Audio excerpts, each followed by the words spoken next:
Hello, this is chapter 151 of The Flower of Freedom by Deborah J. Reeves. All rights to both the book and presentation are reserved. We've set up the setting again for you. It's a little bit of artifice. All we're doing is inviting you to rest. You can rest in this chair, in your imagination, or you can rest wherever you're comfortable. The whole point is to sow a little bit of rest and relaxation into your day, and perhaps give you something to think about. This story is an original. You won't find it anywhere else, not legitimately. So here we go, chapter 151, Approvals. Philippe heard a sudden wild caterwauling through the phone line. Carr was yelling, "Mama, I played fair. I gave you the phone, but you were supposed to give it back to me next. You gave it to Papa and he gave it to Bertie when it was my turn." "Oh no, Philippe," Bertie whispered. "Carr's here wearing his Neanderthal face. He said that it's his turn. By the look of things, he's not planning to be flexible about it. I'd better hand the phone to him. Now, and don't forget Desi, or this place will be a living hell until you call and speak with him too." The next thing Philippe heard was, "Flip? Are you there, Flip?" "Yes, Carr, I'm here."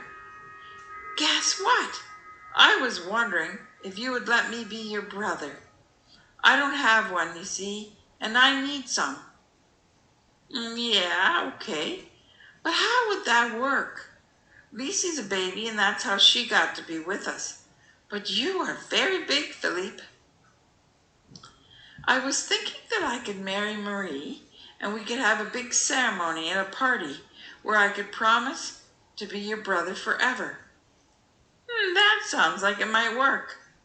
I have to ask Papa and Bertie if it would be all right, though. Do you want to ask Desi too? It would hurt his feelings if you didn't want him for a brother too." "Yes, I think it would be important to ask Desi too. Can I speak with him, little man?" Philippe heard Carr tell Desi that Philippe wanted to ask him something, and he heard shuffling as the phone changed hands. Just before he heard Desi's voice, he heard Carr yelling, "Papa, Bertie, something kind of weird is going on. Flip wants to be our brother. Mama, what does Mary mean?" Desi said, "Hello, Flip. When are you coming home? I miss you." "I might surprise you with a visit sooner than you think, Desi. I wanted to ask you a question before I come back, though. I miss you too. So I was wondering if it would be okay if I started being your brother." "Yeah, okay. I think that's a good idea. You might have to bring your own bed, though. The ones here are all full."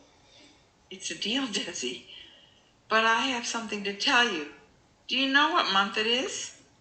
"Yes, I'm not a baby." "It's January. It's very cold outside." "The very next month is called February, and I was thinking about bringing Marie back with me to visit. What do you say?" Marie looked surprised and pleased.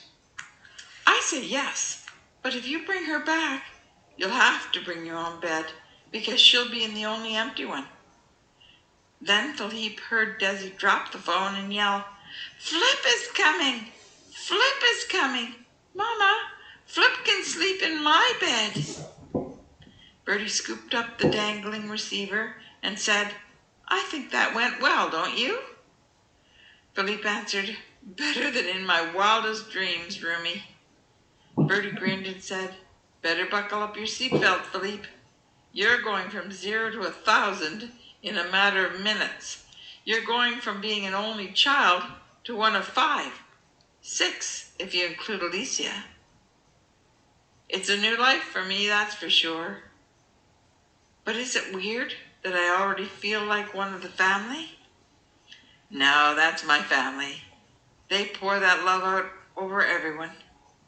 It's something that came with my mother, my father tells me. You must all be catching it in cups because you're doing a good job of passing it along.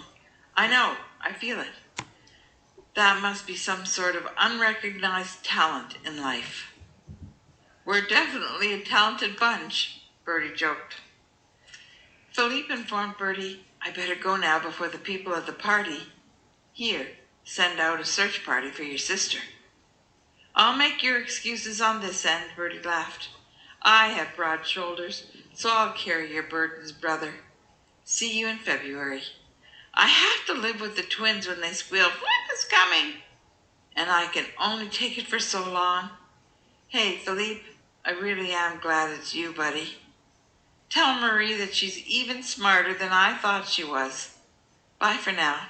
Bertie hung up the phone. Philippe and Marie walked back to the party, chuckling about the reactions of Marie's family. I really do adore those little boys. Bertie's okay too, Philippe laughed. Carr and Desi always wanted the phone receiver, and they had a lot of news to tell from there on in. They finally understood what married meant, and they were eager to tell Marie that it was all their idea to begin with, so it was fine with them. That's the end of chapter 151 of The Flower of Freedom, which is the first book in a trilogy. We have 30 or more chapters to go in this one, but if all goes well, we plan to continue with the second book in the trilogy. As for now, I remain